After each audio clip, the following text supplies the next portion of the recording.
Welcome back if you are joining me on my run up to Christmas savings.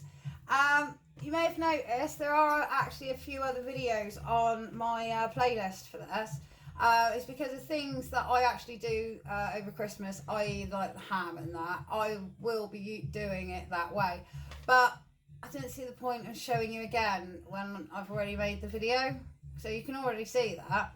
So what we're doing today is we are making Christmas pudding. Yay! I can't stand it. I really do not like it.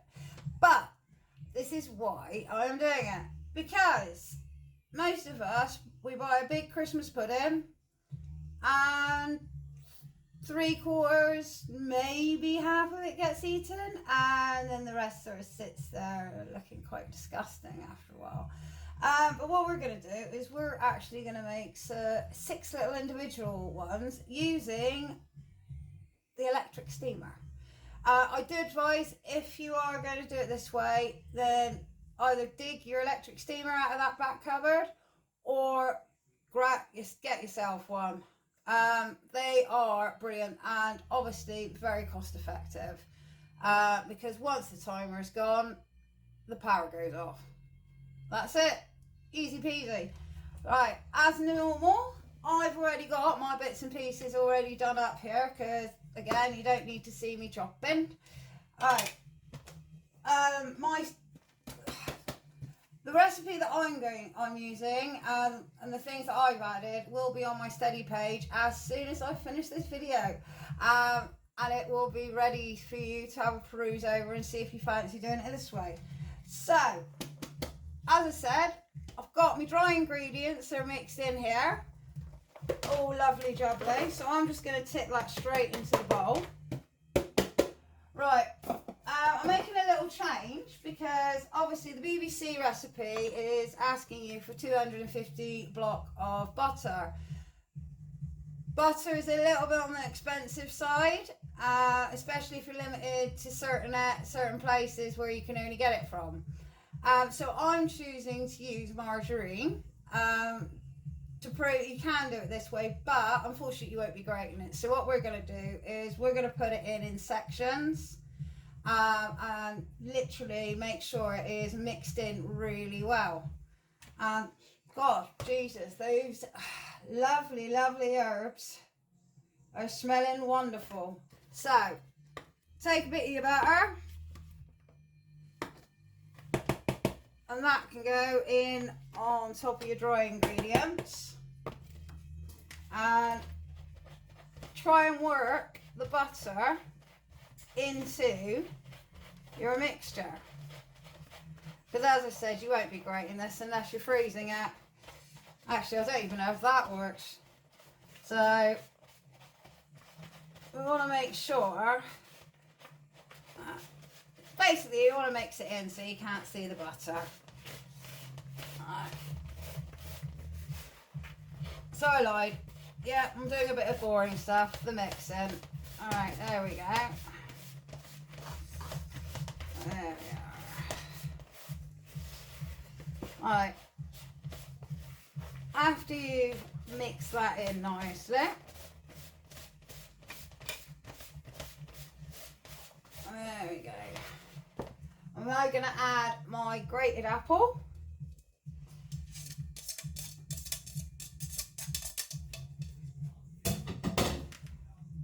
A little bit more butter or marge.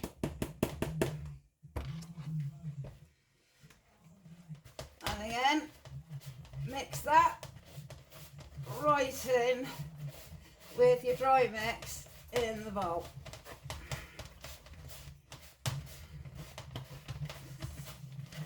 There we go.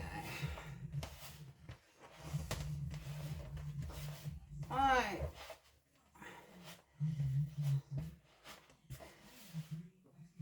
Okay. Now, our boozy mixture of berries and fruit. Wow. It smells lovely. Alright. So, again, in with that. And then add the rest of the butter. If you're adding nuts, in go your nuts. Let's make sure that's empty.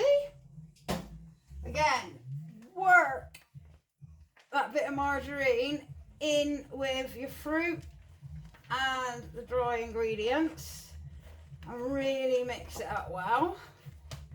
See, this is the good thing about Christmas pudding. Literally, we're mixing things and then we're going to put it into a tub.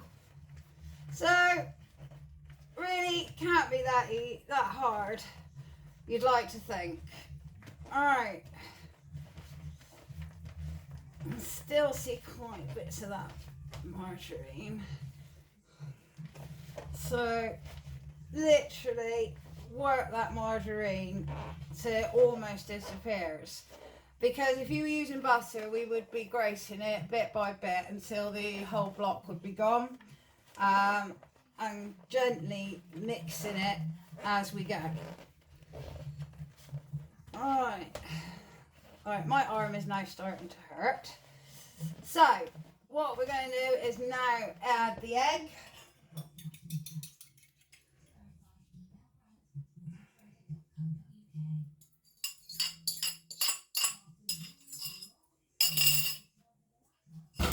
And back to more mixing.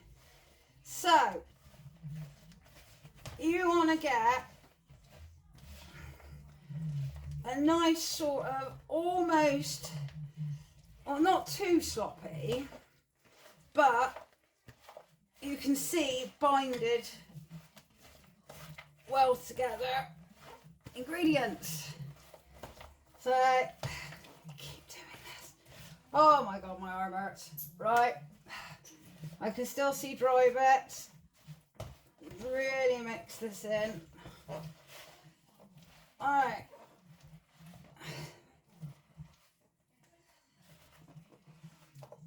There we go. Right, the other good thing about us doing the individual ones is if you literally or you're the only person that likes it, then you've got some for the rest of the year. Because obviously the longer you leave this, the better it will taste. If you do this around about now, it will be ready for Christmas. It will still taste nice. You just know it tastes better if you leave it longer, like anything. Right, I would suggest getting some scales out, because we do want to make sure that the puddings are all nicely even. Alright, that is looking really nicely mixed and smelling Christmassy. So, make sure your steamer is ready to go and fill up with water. And pop your first layer on. And that's the sort of texture we're sort of looking for. Really nicely binded together.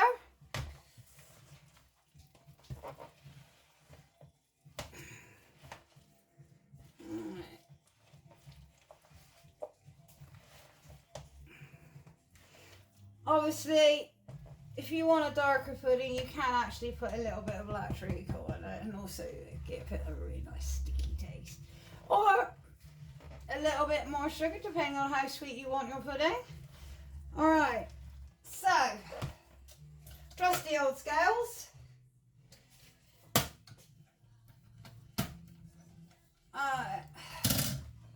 So, this mixture would normally make a 1.2 tub of pudding, which normally serves 8 people, I think, that size.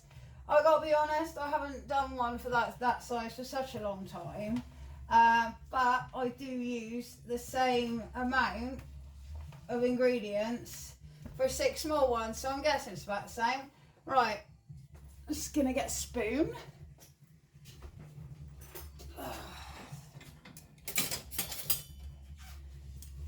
Alright, tar this, and we'll see what we got first.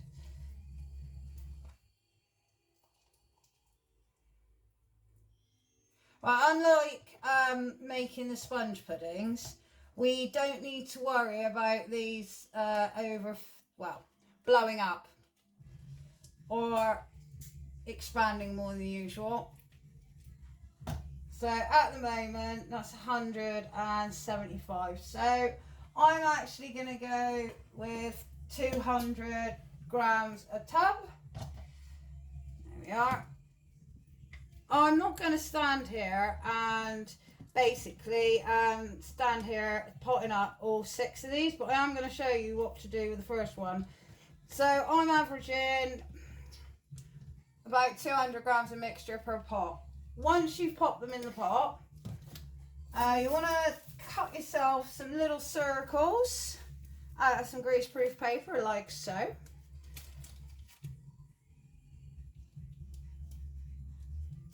That then goes on the top.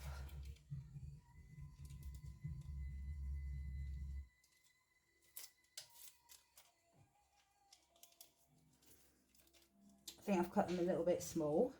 Right, so while I make up some more circles as well, again, you don't need to see that. Right, so pop your greaseproof on the top like so, as you can see.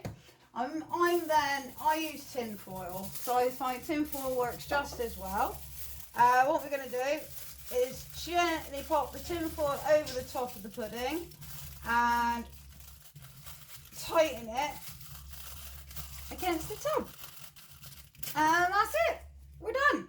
So I'm going to carry on, and basically it's 2 a tier. So as I say, 2 a tier, that's 6 puddings that will cook evenly in your steamer.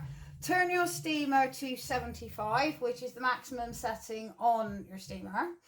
And what you want to do is just make sure that the water does not dry out. So I'm saying in about half hour's time, just give your water level a little check. They'll be boiling along, just leave them to it. 75 at a kick-off, and we'll see what's happening. And we'll have a look, and then I can double check they are cooked. Excellent. So I'll be back with you as soon as these little babies are finished and are cooking away, and we will do the unveiling together and see if it worked. All right, cheers, and thank you for clicking on my channel. See you in a bit, guys. Right, guys, I am back, and we're going to do this together because I've not made these for a little while. So we're going to see how these have come out. So, it does smell good, I must admit. Let me just get a little plate.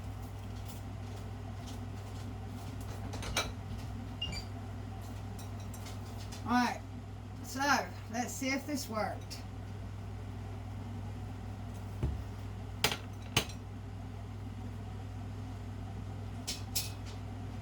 Right, looks like a pudding.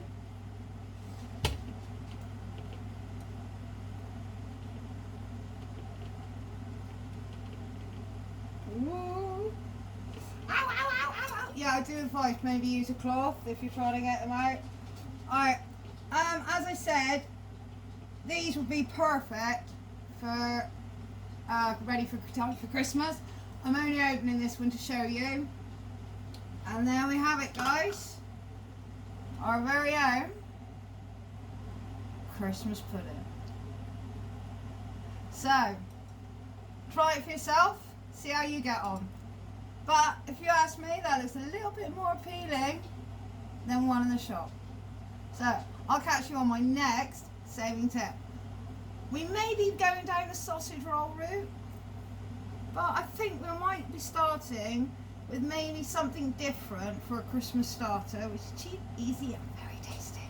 So I'm going to go off and try this, and first of all I'm going to get a photo of it, and then I'll let you know how we get on. So I'll see you next time, guys.